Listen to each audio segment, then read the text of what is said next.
हाँ, तो हम लोग पंचमः पाठ अभ्यास को आगे बढ़ाते हैं आज। सबसे पहले चले मंगलम से प्रारंभ करें। यज्जाग्रतो दूरमुदयति दैवम् तदुसोप्तस्य तथैवैति दूरङ्गमं ज्योतिषां ज्योतिरेकं तन्मे मनः शिवसङ्कल्पमस्तु। तन्मे मनः शिवसङ्कल्पमस्तु। सुसारथिरश्वानिव यन्मनुष्यान् नेनीयते भीषुभिर्वाजिनैव हृत्प्रतिष्ठं यदजिरं जविष्टं तन्मे मनः शिवसङ्कल्पमस्तु। तन्मे मनः शिवसङ्कल्पमस्तु। पुनः यज्जाग्रतो दूरमुदयति दैवम् तदुसोप्तस्य तथैवैति दूरङ्गमं ज्योतिषां ज्योतिरेकं तन्मे मनः शिवसङ्कल्पमस्तु। तन्मे मनः शिवसङ्कल्पमस्तु। सुसारथिरश्वानिव यन्मनुष्यान् नेनीयते भीषुभिर्वाजिनैव हृत्प्रतिष्ठं यदजिरं जविष्टं तन्मे मनः शिवसङ्कल्पमस्तु। तन्मे मनः शिवसङ्कल्पमस्तु। अब हम अभ्यास की तरफ पहुंचते हैं। इसके पहले जो अभ्यास कर लिए थे उसके आगे आज हम सब करेंगे, तो ध्यान से अभ्यास को देखें और वहां पर उसको करने की कोशिश करेंगे। हम सब प्रश्न बनाने वाला अभ्यास किए थे। उस दिन प्रश्न बनाने का, प्रश्न निर्माण करने का अभ्यास किए थे। फिर से याद करें, अंतिम प्रश्न जो था इसमें, अंतिम प्रश्न में व्याधः नद्याः जलेन व्याघ्रस्य पिपासाम अशमयत्, यहाँ जलेन शब्द को अंडरलाइन करके बताया था कि जलेन की जगह केन होगा। लेकिन याद होगा रोमिता ने बाद में कहा कि सर मेरी पुस्तक में जलेन नहीं नद्याह को अंडरलाइन किया गया है। तो जिस भी शब्द को बेटा अंडरलाइन किया जाए हमें उससे प्रश्न बनाना चाहिए, क्योंकि कई शब्दों से अगर जलेन अंडरलाइन किया है तो जलेन को हटाकर केन आएगा, और अगर हम इसको हटा देते हैं जैसा कि बताए हैं, इसको हम हटा करके अब अंडरलाइन दूसरे शब्द को करते हैं। इसको हटा करके हम अंडरलाइन अगर दूसरे शब्द को कर देते हैं तो वहां पर बदल जाएगा। तो चलें इसको हटा देते हैं। ये जलेन को हटा दिया हमने, मान लो जलेन को हटा दिया, और जलेन को हटा करके अब मैं अंडरलाइन कर देता हूं। अब जलेन को हटा करके अंडरलाइन कर देता हूं किसको? ये नद्याह को। तो अब यहां पर क्या होगा कि अब इसको भी बदलना होगा। अब हम नद्याह को हटाएंगे, यहां पर हम अब नद्याह को हटा करके इसको बनाएंगे। देखिए किस तरह से बना लेते हैं। अब हम नद्याह को हटा करके यहां पर दूसरा शब्द लिखेंगे। ये देखिए उसी कलर का पहले ले लेता हूं और फिर यहां पर लिखता हूं व्याधः। नद्याह की जगह अब हम कस्याह लिखेंगे, नद्याह की जगह कस्याह लिखेंगे, और जलेन को अंडरलाइन नहीं है, जलेन यहां आ जाएगा, ऐसे हो जाएगा। नद्याह जलेन की जगह हो जाएगा कस्याह जलेन। इसको ध्यान से देख लेंगे, नद्याह जलेन की जगह लिख देंगे कस्याह जलेन।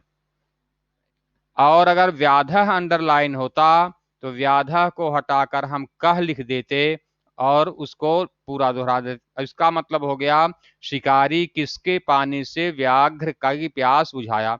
और अगर यहां पर हम व्याधः को कह कर देंगे तो हो जाएगा कौन नदी के पानी से व्याघ्र की प्यास को बुझाया।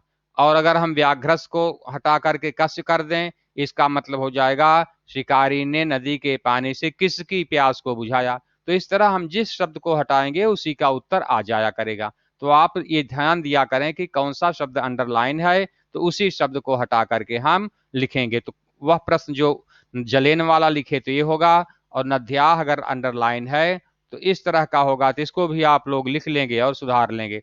वह भी हो सकता है, वह जलेन को अंडरलाइन करने से और ये नद्याह को अंडरलाइन करने से, इस तरह से इसका उत्तर बनेगा। चलो, ये तो समझ में हम लोगों के यहां तक आ गया था। अब आगे देखते हैं। अब हम आगे देखते हैं कि क्या करना है। आगे को अब हम देखेंगे क्या करना है। अगला प्रश्न, यह आप नोट कर लिए होंगे। व्याधः की जगह कस्याः लिख लेंगे। केवल नद्याः की जगह कस्याः लिख लें, बाकी सब वैसा ही रहेगा। अब हम यहाँ पर इंस्ट्रक्शन लिखते हैं। अब इसको इंस्ट्रक्शन या इंस्ट्रक्शन नहीं लिखेंगे तो आप सोचेंगे हमें छोड़ दें। हम सब यहाँ पर एक एक करके इसलिए लिखते हैं, कहीं आप ऐसा समझ करके छोड़ न दें कि ये जरूरी नहीं होता है। तो पहले हम यहाँ इंस्ट्रक्शन लिख देंगे। यहाँ पर इस प्रश्न का इंस्ट्रक्शन लिखते हैं कि क्या, क्योंकि इंस्ट्रक्शन का जगह नहीं था इसलिए मैंने उसको हटा करके यहाँ पर लिख दिया था। अब हम इंस्ट्रक्शन लिख करके इसको पूरा करेंगे। बच्चों ध्यान से देखते रहेंगे, अभी आपके समझ में आ जाएगा सब। ये देखो, यहाँ पर मैंने ये लाइन खींच दिया और ये मंजूषा बना दिया है। इसी के अंदर शब्द हैं, तो मुख्य इंस्ट्रक्शन भी हमको लिखना पड़ेगा। अब यहाँ पर मुख्य इंस्ट्रक्शन देख लेते हैं और उसको लिख देते हैं। ये चौथा प्रश्न था अभी आपने जिसको किया। अब ये पांचवें प्रश्न का इंस्ट्रक्शन है, देखो। मंजूषातः पदानि चित्वा कथाम पूरयत। मंजूषातः, पांचवा यहाँ लिख लेंगे कि क्या करना है हमको। मंजूषातः, मंजूषा शब्द का अर्थ होता है संदूक, इंग्लिश में बॉक्स जिसको कहते हैं आप। तो एक बॉक्स जैसा बना रहता है जिसमें शब्द दिए रहते हैं, इसलिए उसका नाम मंजूषा रख दिए हैं। मंजूषातः पदाम चित्वा या पदानि चित्वा दोनों हो सकता है। यहाँ पर लिखा है मंजूषातः पदानि चित्वा, मंजूषा से पदों को चुनकर। जो शब्द वाक्यों में प्रयोग होते हैं वे पद कहे जाते हैं। शब्द रूप और अर्थ रूप को पद कहते हैं। पदान चित्वा, पदों को चुनकर क्या करें हम लोग। कथाम, कहानी को। पूरयत मतलब पूरा कीजिए। ऐसा प्रश्न आए तो सबसे पहले हमें उस कहानी को एक दो बार पढ़ना चाहिए, तो हमारे समझ में आएगा किसके बात विषय में कहा जा रहा है। तब हम लोग रिक्त स्थान सही भर पाएंगे। अगर कुछ शब्द नहीं है तो भी कहानी का कुछ अंदाज तो हमें हो ही जाता है कि उस कहानी में क्या है। चलो पढ़ते हैं, देखें क्या समझ में आता है। ध्यान से देखेंगे, हो सकता है कुछ बात हम लोगों के समझ में आ जाए, तब उसके आधार पर हम इसका उत्तर लिखेंगे। इसमें लिखा है, एकस्मिन् वने एकः व्याघ्रः आसीत्, सः एकदा व्याधेन विस्तारिते जाले बद्धः अभवत्। सः बहुप्रयासं किन्तु जालात् मुक्तः नाभवत्। तत्र एकः मूषकः समागच्छत्। बद्धं व्याघ्रं सः अवदत्, अहो भवान् जाले बद्धः, अहं त्वाम् इच्छामि। तत् श्रुत्वा व्याघ्रः अवदत्, अरे त्वं जीवः मम साहाय्यं करिष्यसि। यदि त्वं मां मोचयिष्यसि अहं त्वां न हनिष्यामि। मूषकः लघुदन्तैः तज्जालस्य कृत्वा तं व्याघ्रं बहिः कृतवान्। इसमें तीन शब्द प्रयोग किए गए हैं। एक तो चूहा है मूषक, एक व्याधा है बाघ, और दूसरा व्याघ्र। एक व्याघ्र मतलब बाघ और व्याधा मतलब शिकारी। शिकारी है, चूहा है और बाघ है। तो इस में कहानी वही है जो आप कई बार पढ़े हैं हिंदी में या इंग्लिश में कई बार सुने होंगे, जो कि ये संस्कृत की पंचतंत्र, हितोपदेश इत्यादि कहानियों से लेकर ये बनाई गई हैं। कि एक जंगल में एक बाघ था, कोई सिंह कहते हैं कोई बाघ कहते हैं, सभी अलग अलग उसी में है। एक बाघ था और वह क्या किया, एक बार शिकारी के द्वारा फैलाए गए जाल में फंस गया। बहुत कोशिश किया लेकिन वह निकल नहीं पा रहा था। वहां पर एक चूहा आया। चूहा ने कहा कि एक बार आपने हमको छोड़ दिया था, मैं आपके बाल को काट रहा था, तो मैंने कहा था कि मैं आपकी मदद करूंगा। तो आज वह समय आ गया है कि मैं आपकी मदद कर सकता हूं। अब क्या कहे, वह तो बहुत देख करके उसे हंसी आई कि चूहा क्या मेरी मदद करेगा। लेकिन उसने क्या किया, उसने अपने दांत से चूहे ने अपने दांत से उस जाल को काट दिया, और जाल को काट दिया तो बाहर निकल गया वह बाघ। तो इस कहानी में वही बताया गया है कि किसी को भी छोटा और किसी को बड़ा समझ करके कार्य नहीं करना है। किसी छोटे को हमेशा तिरस्कृत नहीं करना चाहिए, को किसी काम में नहीं आएगा, क्योंकि कहा गया है जहां काम आवे सुई का करे तलवार। जहां पर सुई का काम है, जहां कपड़ा सिलना है या थोड़ा सा कहीं फट गया सिलाई करना है, वहां तलवार लेकर के नहीं सिलाई होगी, वहां सुई का ही काम आएगा। तो चूहे का काम चूहा ही करेगा, व्याघ्र का काम व्याघ्र करेगा। इस प्रकृति में सबका अपना महत्व होता है। तो ये कहानी यहाँ दी गई है, लेकिन कुछ शब्द इसके छूट गए हैं। अब उन शब्दों को अगर हम लिख देंगे तो ये पूरी कहानी बन जाएगी। कौन कौन से शब्द छूटे हैं ऊपर बताया गया है कि ये सारे शब्द हैं। इनका अगर हम अर्थ जान लेंगे तो अच्छे से भर लेंगे, कहानी हमारी हो जाएगी। ये है वृद्धः। वृद्धः मतलब होता है वृद्ध, बूढ़ा। कृतवान का मतलब है किया, कृतवान मतलब किया। अकस्मात मतलब होता है अचानक, एकाएक, सडनली। दृष्टवा का मतलब होता है देख कर, दृष्टवा का अर्थ है देख कर। मोचैतुम, मोचैतुम शब्द का अर्थ है छुड़ाने के लिए। साट्टहासः मतलब अट्टहास के साथ, अट्टहास के साथ मतलब खूब जोर की हंसी के साथ, जिसमें बहुत आवाज आती है हंसी करने में, उसको साट्टहासः कहा, बहुत ऊंची हंसी के साथ। क्षुद्र मतलब बहुत छोटा, जिसका कोई महत्व न समझे। तत्र मतलब वहां पर। स्वकीय मतलब अपना, और कर्तनम मतलब काटना। यहाँ स्वकीयम नहीं स्वकीय ही शब्द है, इसको सुधार देते हैं। ये भूल से यहाँ पर स्वकीयम दिख गया है, यह है स्वकीय ही, सुधार लेते हैं हम लोग।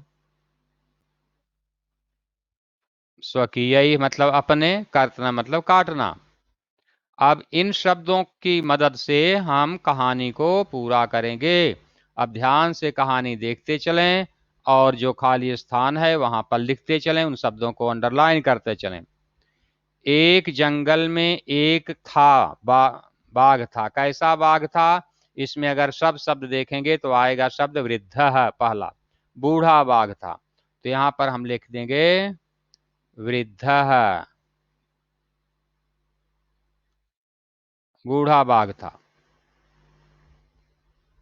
सह एकदा वह एक बार, व्याधेन विस्तारिते जाले, शिकारी के द्वारा फैलाए गए जाल में बद्ध अभवत बंध गया। सह बहु प्रयासम उसने बहुत प्रयास किया, आएगा यहाँ छूट गया है। अब किया के लिए यहाँ पर शब्द दिया गया है कृतवान, किया के लिए शब्द है कृतवान। तो यहाँ पर हम लिख देंगे कृतवान, प्रयास किया। किंतु जालात मुक्तः नाभवत, लेकिन जाल से मुक्त नहीं हुआ, जाल से नहीं छूट पाया। फिर खाली स्थान है।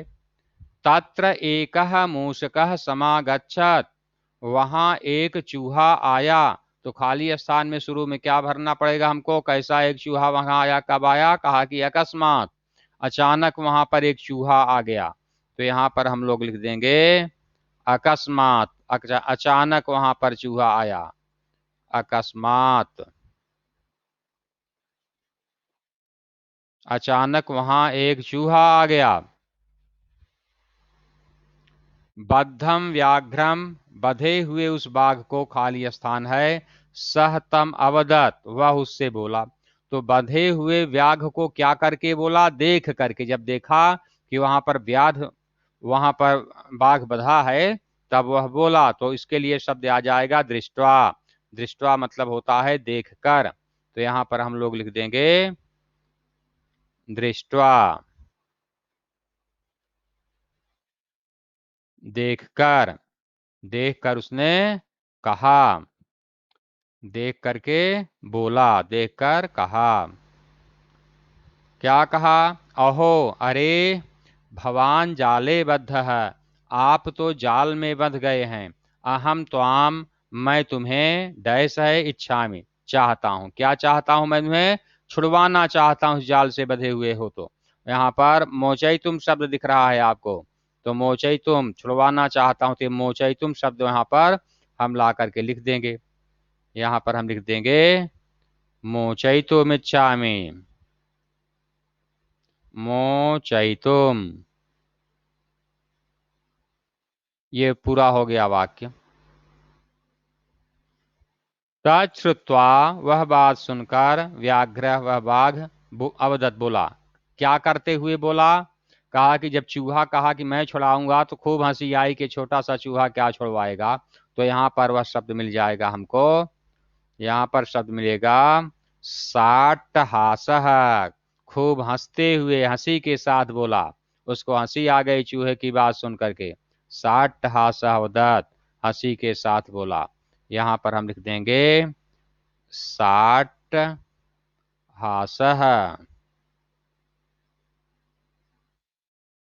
साट्टहासः लिखकर अंडरलाइन कर देंगे, जिससे पता चले कि इसको हमने भरा है अलग से।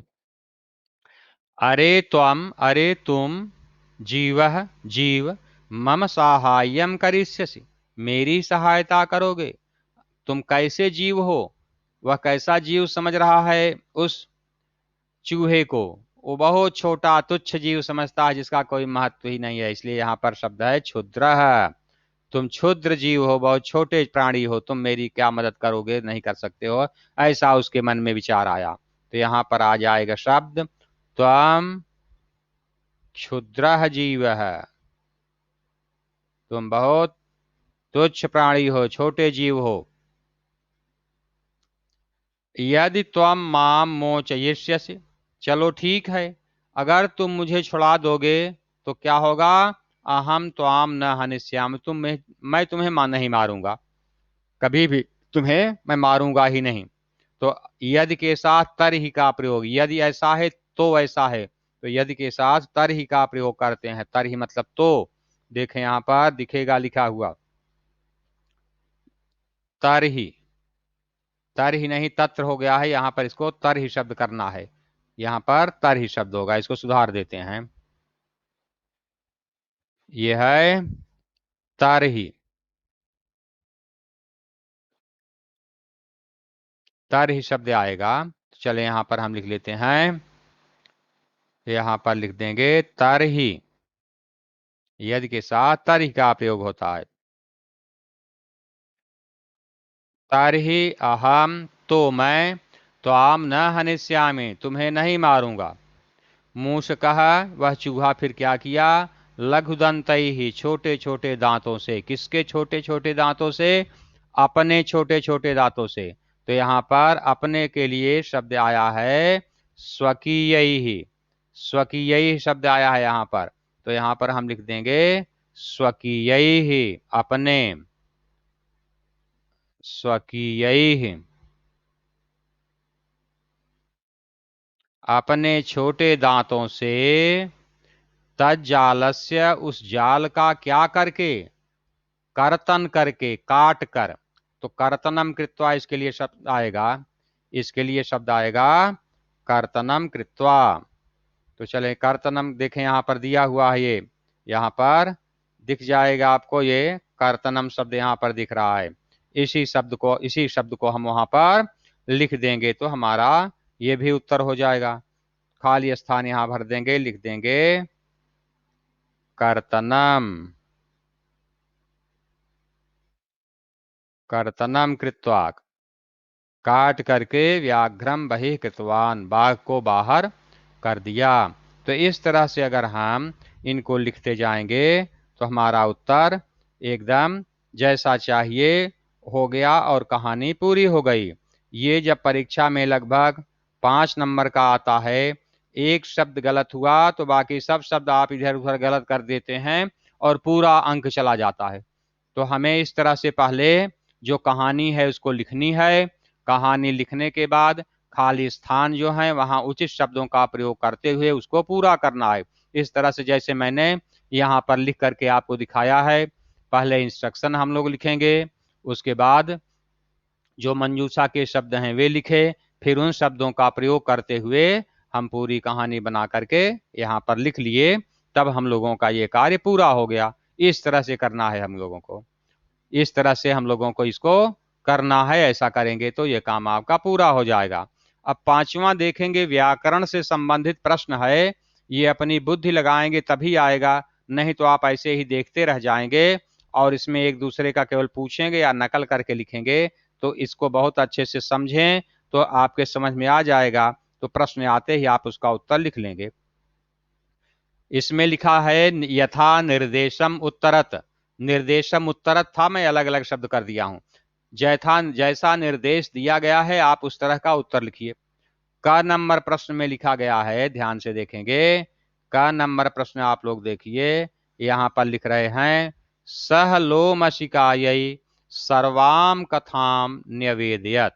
उसने लोमड़ी से सब कहानी बताई, निवेदन किया। इस वाक्य में अस्मिन वाक्ये विशेषण पदम किम। विशेषण पद कौन सा है? विशेषण वह होता है जो किसी संज्ञा या सर्वनाम की विशेषता बताता है। जो किसी शब्द की जो विशेषता बताएगा वह विशेषण हो जाएगा। जैसे यहां पर है लोमड़ी की कोई विशेषता नहीं है। कथा मतलब कहानी। कहानी कैसी कहानी? सर्वाम कथाम, सभी कहानी। तो कहानी के विषय में बताया जा रहा है, कहानी विशेष्य हो गया। जिसके विषय में बताए विशेषता उसको विशेष्य कहेंगे। कहानी के विषय में बताया जा रहा है विशेष्य है, और कौन उसकी विशेषता बता रहा है? सर्वाम। कैसी कहानी? सब कहानी। तो यहाँ पर सर्वाम यह विशेषण है और कथाम विशेष्य है। तो हम यहाँ पर पूछा है कि विशेषण पद बताओ, तो हम यहाँ पर लिख देंगे इसका उत्तर सर्वाम। सर्वाम। अब आप कहेंगे सर यहाँ तो म नहीं था, आप यहाँ पर म क्यों लिख दिए?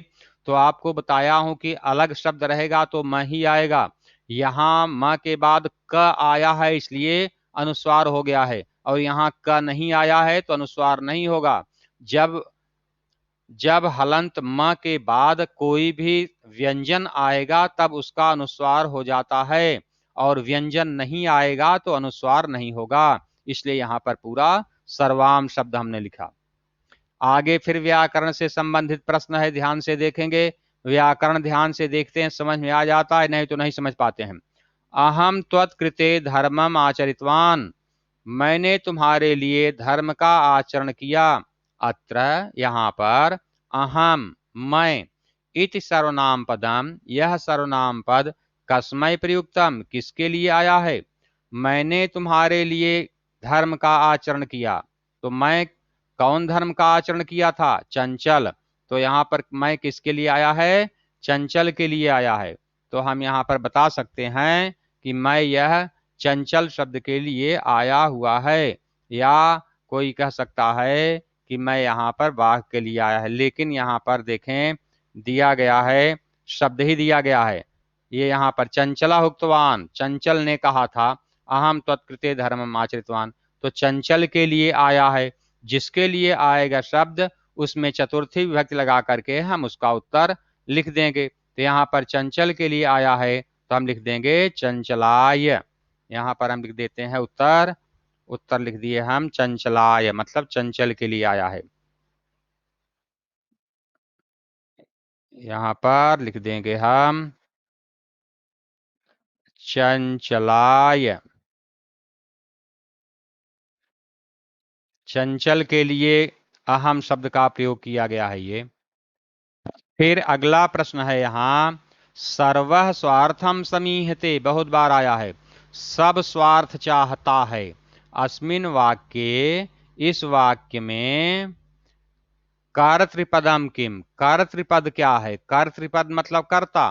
तो सर्वः स्वार्थम समीहते, सब स्वार्थ चाहता है। तो यहाँ पर चाहता है, इच्छति या समीहते क्रिया है। यहाँ कौन का प्रश्न करें? कह समीहते, कौन चाहता है? तो यहाँ पर प्रश्न आ रहा है सर्वः। ये कर्ता में हमेशा यहाँ पर प्रथमा विभक्ति भी दिख जाती है ज्यादातर। तो हम यहाँ पर कर्तृवाच्य है तो हमेशा प्रथमा विभक्ति ही रहेगी। यहाँ सर्वः शब्द दिख रहा है तो हम उत्तर में लिख देंगे यहाँ पर कर्तृपद है सर्वम, तो केवल उत्तर लिख करके हम अब पूरा कहने की जरूरत नहीं है, केवल उत्तर में वही शब्द लिख दीजिए, समझ में आ जाएगा। यहां पर कर्तृपद क्या है? सर्वः, ये इसका उत्तर हो गया।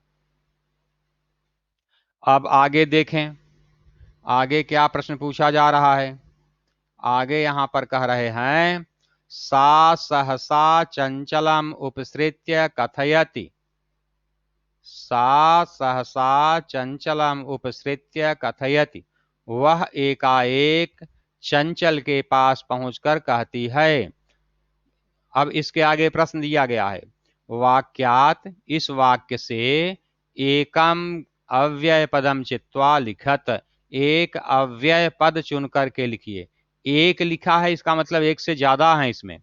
वह अचानक चंचल के पास जाकर कहते, इसमें अव्यय दो हैं, सहसा मतलब अचानक, और उपसृत्य चंचलम उपसृत्य, उ मिल गया है म में, उपसृत्य भी यहाँ पर अव्यय है और सहसा भी अव्यय है। तो कोई एक ही उत्तर लिखना है, तो हम दोनों में से कोई एक लिख सकते हैं। तो उत्तर में हम लिख देते हैं, यहाँ पर उत्तर में हमने लिख दिया सहसा। अव्यय क्यों है ये? क्योंकि इसका रूप नहीं चलता है। सभी लिंगों में, विभक्तियों में, वचनों में सहसा ही लिखा जाएगा, इसका रूप नहीं चलता, ऐसा ही हमेशा रहता है, इसलिए यह अव्यय शब्द है। तो सहसा इसमें एक अव्यय शब्द आया हुआ है। अब देखो पांचवा प्रश्न। पांचवें प्रश्न को ध्यान से देखेंगे, व्याकरण के प्रश्न ध्यान से देखेंगे तभी समझेंगे, नहीं तो केवल रटना ही आपका उपाय रहता है। का वार्ता, क्या बात है? माम अपि विज्ञापय, मुझे भी बताओ, मुझे भी सूचित करो। अस्मिन पदे, पदे नहीं यहां वाक्य होना चाहिए, इसको सुधारते हैं। अस्मिन वाक्य मतलब इस वाक्य में, अस्मिन वाक्य,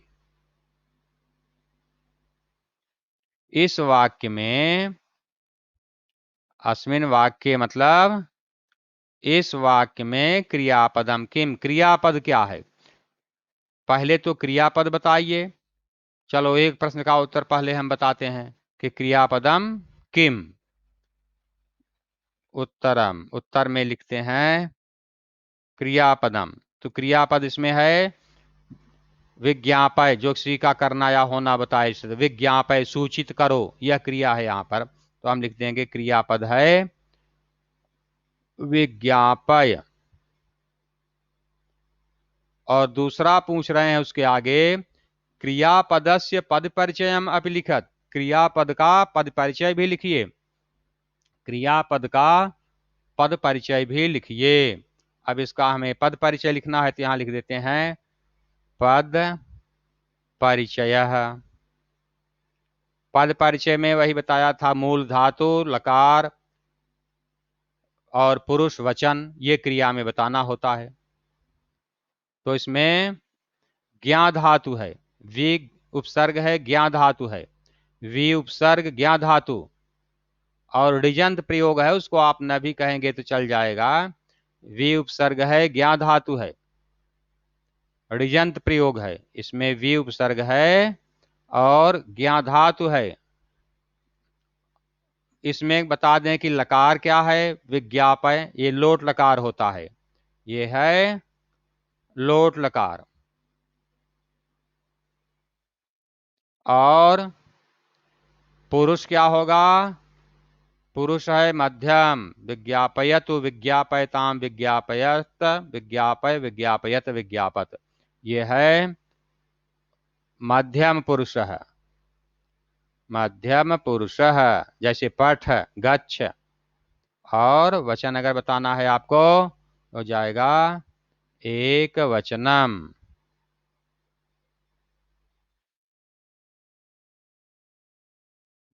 यह हुआ लोट लकार है, मध्यम पुरुष है, एक वचन है, वी उपसर्ग है, ज्ञा धातु, इसका ऋजंत प्रयोग करके इस तरह से बना करके विज्ञापय मतलब बताओ, यह हो गया इसका मतलब। यह पद परिचय है, मतलब इसके धातु लकार और वचन को बता दो आप, धातु लकार और वचन को बता दो, यह इसका पद परिचय हो जाएगा। लोट लकार है, मध्यम पुरुष है, एक वचन है। तो यह पांचवा प्रश्न इस तरह से बहुत अच्छे से आप बना सकते हैं, इसको भी समझा दिया मैंने। तो इसमें ये 5 ही प्रश्न थे जो कि व्याकरण से संबंधित थे, जिनको आपको यहाँ पर मैंने लिखकर समझाया। ये प्रश्न संख्या 6 था। ये प्रश्न संख्या, क्योंकि प्रश्न संख्या 5 तो ये ही हो गया था और ये प्रश्न संख्या 5 नहीं है, यहाँ पर 5 लिख दिया गया है, इसको सुधारते हैं। ये प्रश्न संख्या कौन सा होगा? ये प्रश्न संख्या 6 होगा। तो यहाँ पर हम लिख देंगे प्रश्न संख्या 6, 6 कर देते हैं ये। तो 6 प्रश्न भी हमने इसका उत्तर, थोड़ा व्याकरण से संबंधित है तो अच्छे से थोड़ा सा आप इसको देख लेंगे तो आपके समझ में नहीं आएगा। और कहीं कुछ रहता है, अगर मेरे बताने के बाद भी घर में पढ़ते हैं, कुछ समझ में कम आता है, उसको आप लिख लेना, आपको लिख लेना चाहिए। अगले दिन भी हम सब चर्चा करके उस शब्द पर फिर से विचार करते हैं और फिर से बताते हैं, और डाउट अपने मन में नहीं रखना है। तो इस तरह से आज इतना अभ्यास आप कर लें, फिर एक दिन का बचा हुआ है जिसको हम अभी थोड़ा व्याकरण, क्योंकि व्याकरण के प्रश्न हैं, इसको केवल उत्तर लिख लिख करके जल्दी से उसको भरकर चुपचाप लिखाना नहीं चाह रहा हूँ। ये तो चाहे तो आदमी एक ही दिन में पूरा बस लिखता जाए, आप नकल करके उतार लें और कह दें हाँ हाँ पूरा हो गया। इसको समझना चाहिए हमको कि इसका उत्तर कैसे होगा और क्या लिखेंगे तो सही होगा, और इस तरह का प्रश्न आएगा परीक्षा में तो हम कैसे उसको खोज करके लिख सकते हैं, क्योंकि निश्चित नहीं है कि यही प्रश्न रहेंगे। कोई भी प्रश्न परीक्षा में आपके बुक से, आपके पाठ से, अनुच्छेद से पूछ लिया जाता है, तो उसको जब समझे रहेंगे तो बाकी प्रश्नों को भी आप इसी तरह से समझ करके उनका उत्तर लिख पाएंगे। तो आज हम सब इसको इतना ही करते हैं, फिर आगे इसके आगे कार्य करेंगे।